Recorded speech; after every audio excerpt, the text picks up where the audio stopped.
সবুজ শক্তি নিউজ চ্যানেলের পক্ষ থেকে সবাইকে স্বাগত। সঙ্গে রয়েছে আমি অনামিকা দাম। পূর্ব ত্রিপুরা লোকসভা আসনের তিপ্রামাথা আইপিএফটি সমর্থিত বিজেপি প্রার্থী কৃতি সিং দেববর্মনকে বিপুল ভোটে জয়যুক্ত করার লক্ষ্যে আজ বিকাল 4 ঘটিকায় রামচন্দ্র ঘাটি বিধানসভা কেন্দ্রে গৌরাঙ্গ টিলা স্কুল মাঠে এক জনসভার আয়োজন করা হয়। উক্ত জনসভায় উপস্থিত ছিলেন ত্রিপুরা প্রদেশ বিজেপির সভাপতি রাজীব ভট্টাচার্য, খোয়াই জেলার সাধারণ সম্পাদক সমীর কুমার দাস, ত্রিপুরার মাননীয় মন্ত্রী বিকাশ দেববর্মা, মন্ত্রী অনিমেষ দেববর্মা এবং রামচন্দ্র ঘাট কেন্দ্রের মাননীয় বিধায়ক রঞ্জিত দেববর্মা সহ অন্যান্য নেতৃত্বগণ। এই দিন এই জনসভায় প্রদেশ বিজেপি সভাপতির হাত ধরে 41 পরিবারে 148 জন ভোটার বিরোধী দল ত্যাগ করে বিজেপি দলে সামিল হন। ব্যুরো রিপোর্ট, সবুজ শক্তি।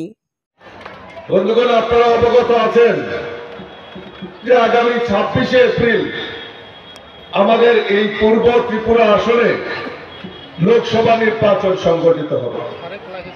আর এই লোকসভা নির্বাচনে আমাদের প্রার্থী, আমাদের এই ত্রিপুরা রাজ্যের রাজ পরিবারের কন্যা কৃতি দেবী দেববর্মন মহোদয়কে আমরা প্রার্থী করেছি।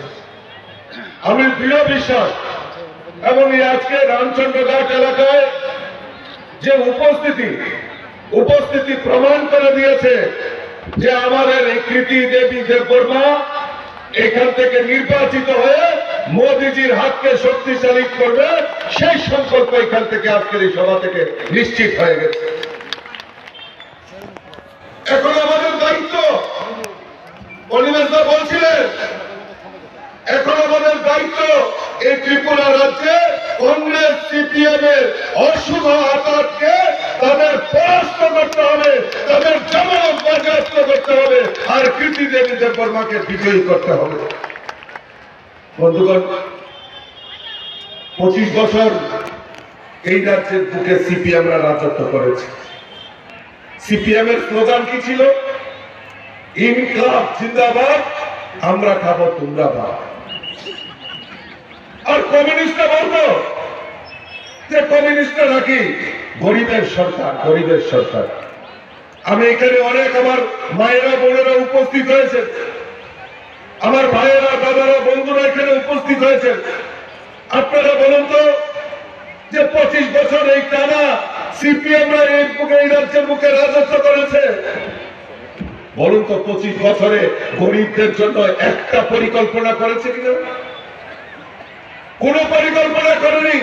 গরিবকে আরো কিভাবে গরিব বানানো যায় তার প্রয়াস এই কমিউনিস্টরা করেছে।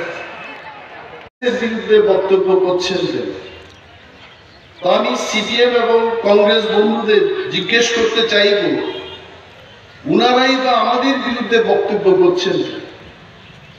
নির্বাচনটাই হচ্ছে নির্বাচিত করা, মানে গ্রাম্য বাংলায় যাচাই কইরা লোকটারে পাঠানো। তো যাচাই যদি আমাদের করতে হয়, আলোচনার দরকার রয়েছে। আজকে বামেদের যে অবস্থা, এই অবস্থার কথা আপনারা সবাই জানেন। রামচন্দ্র ঘাট বিধানসভা কেন্দ্র আমার বিধানসভা খুব প্রিয়। এই বিধানসভা কেন্দ্রে আমি কাজ করেছি, রাজনৈতিকভাবে মানুষের সাথে অঙ্গাঙ্গিভাবে জড়িত ছিলাম। এক সময় এই রামচন্দ্র ঘাটে আমরা বিরোধী দল হিসেবে গ্রামে গঞ্জে গিয়ে বক্তব্য করতে পারতাম না।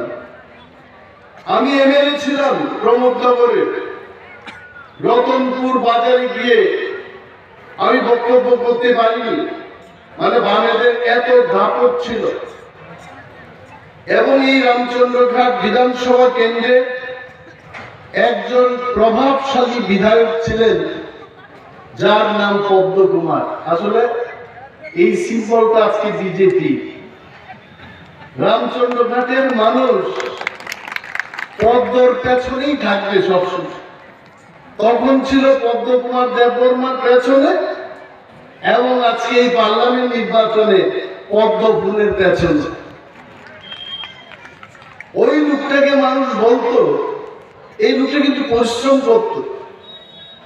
ওনাকে দেখা যায় না আজকাল, মানুষের বাড়ি বাড়ি যেত। সিপিএম দলের একটা জিনিসই ছিল, মিথ্যা কথা বলো। যে যাকে প্রতিশ্রুতি দাও মানুষের বাড়িতে যখন উনি যান, মানুষ কি চায়? রাস্তা চায়, পানীয় জলের ব্যবস্থা চায়, ছেলে মেয়েদের জন্য চাকরি চায়। পদ্মদেববর্মার একটাই বক্তব্য, উন্নয়ন হবে। শেষে এত জনপ্রিয়তায় গেলেন উনি, উনার ডাক নাম হয়ে উঠল হইব এমএলএ, মানে উন্নয়ন।